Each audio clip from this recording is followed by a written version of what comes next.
Scusate. Comunque, oggi vogliamo fare la recensione di una saga di Susan Collins. Il primo è Hunger Games.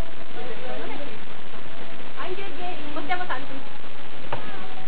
E avete visto? Il secondo è La ragazza di fuoco.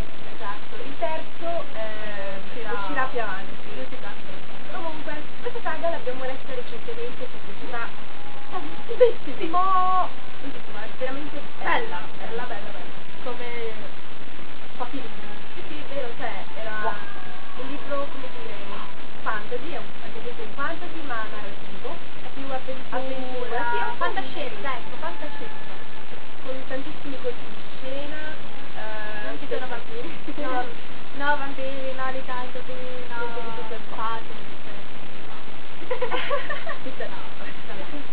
e niente, quindi vabbè, brevemente la trama quindi racconta questa ragazza, Kathy, che si offre, che vive in questo distretto e ogni anno vengono richiamati due ragazzi, un ragazzo e una ragazza da ogni distretto e lei viene richiamata e quindi deve andare in questa arena con un altro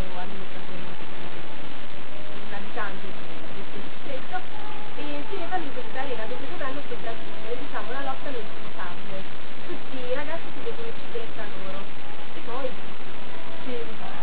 chi morirà, scoprirete solo che sarà. Allora, questo è il secondo, non posso dire tanto perché è un video e il secondo giro, se non posso dire, è bello tanto quanto il secondo, il primo, no? Forse a me piaceva tutto, a me. Però sono belli è una storia comunque diversa, anche comunque istruttiva e c'è una morale comunque una cosa strana perché di solito mi faccio mi dice che non deve essere una morale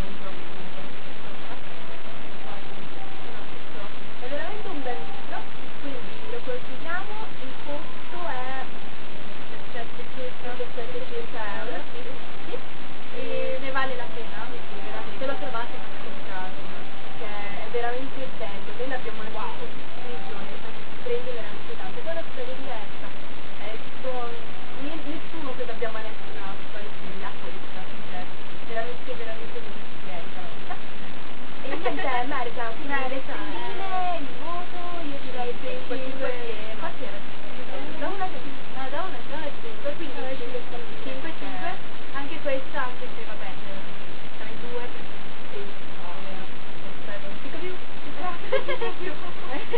e niente, spero che vi piaccia. Il terzo dovrebbe uscire non so quando, questa primavera, non so, e in America comunque è già uscito, è una trilogia, per di raccontare. E l'unica cosa che una cosa bella che non ho notato poi è che ogni capitolo ti spinge a leggere quello che cioè tipo hai il primo capitolo, lo finisci e poi rimane ancora questi dubbi, allora vuoi leggere il secondo,